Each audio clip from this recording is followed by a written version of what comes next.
കട്ടപ്പുറ വെയിലത്ത് ഞങ്ങൾ എന്താ ഇങ്ങനെ നിൽക്കുന്നതെന്നായിരിക്കും ചിന്തിക്കുന്നത്. വേറെ ഒന്നുമല്ല, കാവടിയേട്ടം വരുന്നുണ്ട്. അത് കാണാനാണ് ഈ പൊരിഞ്ഞ വെയിലത്ത് ഇവിടെ നിൽക്കുന്നത്.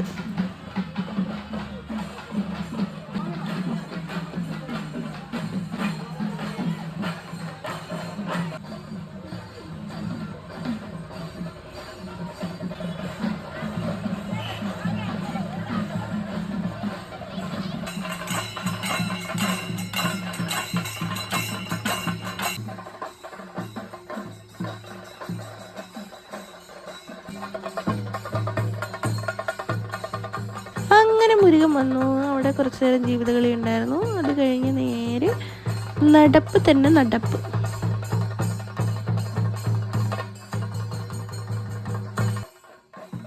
ഇതാ ഒരു ചേട്ടൻ വരുന്നുണ്ടോ, ശൂലമൊക്കെ ഇറക്കി. ആ ചേട്ടൻ്റെ വായിലൂടെ ശൂലിറക്കുന്നത് കണ്ടപ്പോൾ എൻ്റെ കയ്യിൽ പോയി.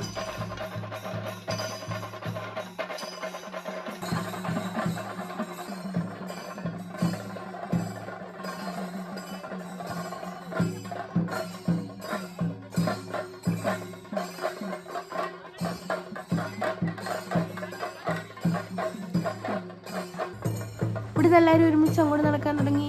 പൊരിഞ്ഞ വെയിലത്ത് നല്ല സുഖമായിരുന്നു. വെയിൽ കൊണ്ട് ഇടപാട് തീർന്നു.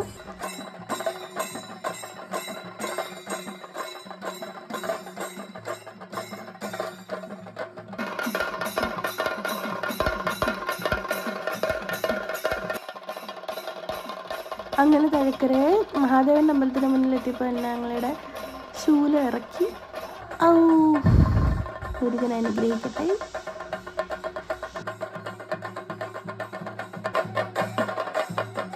അങ്ങനെ ഓരോരുത്തരെ ശൂലം കുത്തുമായിരുന്നു. അവിടെ അനുഗ്രഹം കയറി. ഭയങ്കര തുള്ളലായിരുന്നു.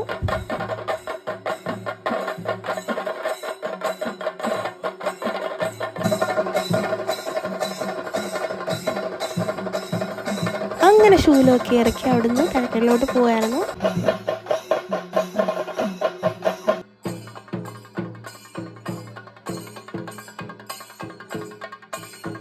അവരെല്ലാം എൻ്റെ കൂടെ പോയി. നമ്മൾ തിരിച്ച് വീട്ടിലോട്ടും പോയി. കാര്യം വെയിലായതുകൊണ്ട് നടക്കാൻ വയ്യാത്തത് കൊണ്ടും തിരിച്ചു പോന്നു.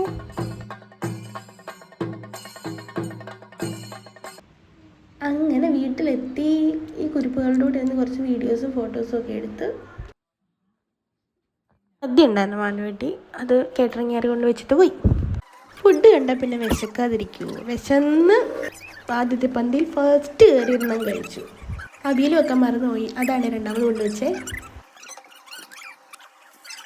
പായസം വന്നു. പഴം കൂട്ടി ഒരു പിടി പിടിച്ചു. ചേച്ചിയുടെ അമ്മയൊക്കെ വന്നിട്ടുണ്ടായിരുന്നു. പിന്നെ കുറച്ച് സംസാരിച്ചു.